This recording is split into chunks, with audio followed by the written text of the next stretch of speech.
মাওলানা ইয়াসিন আহমেদ একজন প্রভাবশালী ইসলামী বক্তা। মাওলানা ইয়াসিন আহমেদ একজন বিশিষ্ট ইসলামী আলেম ও বক্তা, যিনি দারুল উলুম আগ্রা থেকে মাওলানা ফারাগাত করেছেন। তিনি প্রাথমিক শিক্ষা গ্রহণ করেছিলেন আসামের গোয়ালপাড়া জেলার চুনারি জামিয়া দুনিয়া মানসুরিয়া মাদ্রাসা থেকে। পরবর্তীতে দারুল উলুম আগ্রা থেকে বুখারী ও তিরমিজি শরীফ সহ বিভিন্ন হাদিসের কিতাব অধ্যয়ন করেন।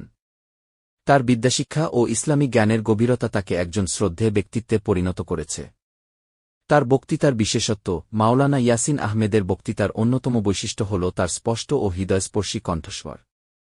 তিনি এমনভাবে কথা বলেন যা সরাসরি মানুষের হৃদয়ে প্রভাব ফেলে।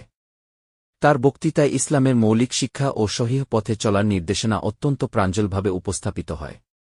তিনি কোরআনের তাফসির ও হাদিসের ব্যাখ্যার মাধ্যমে ইসলামের সঠিক দিক নির্দেশনা প্রদান করেন। বিশেষত বুখারী ও তিরমিজি শরীফের গুরুত্বপূর্ণ হাদিসগুলো সহজ ও বোধগম্য ভাষায় উপস্থাপন করে মানুষকে ইসলামের সৌন্দর্য ও সত্য পথে আহ্বান জানান। মানুষের আকর্ষণ ও প্রভাব। তার বক্তৃতার সময় শ্রোতারা মন্ত্রমুগ্ধের মতো তার কথা শোনেন। তার কথা হৃদয়গ্রাহী হওয়ার প্রধান কারণ হল তিনি ইসলামের সুন্দর ও মানবিক দিকগুলো অত্যন্ত আন্তরিকভাবে তুলে ধরেন। তার বক্তব্যে থাকে সহিষ্ণুতা, ধৈর্য এবং জীবনের বিভিন্ন সমস্যার ইসলামী সমাধানের উপস্থাপন। ইসলামের সঠিক পথে দিক নির্দেশনা। মাওলানা ইয়াসিন আহমেদ সবসময় মানুষের মধ্যে ইসলামের সঠিক বুঝ তৈরিতে মনোযোগ দেন।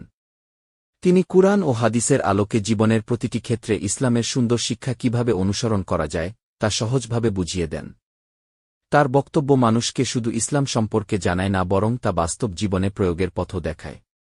মোট কথা, মাওলানা ইয়াসিন আহমেদের বক্তৃতা শুধু জ্ঞানার্জনের মাধ্যম নয়, বরং একজন মুসলিম হিসেবে সঠিক পথে চলার অনুপ্রেরণা প্রদান করে।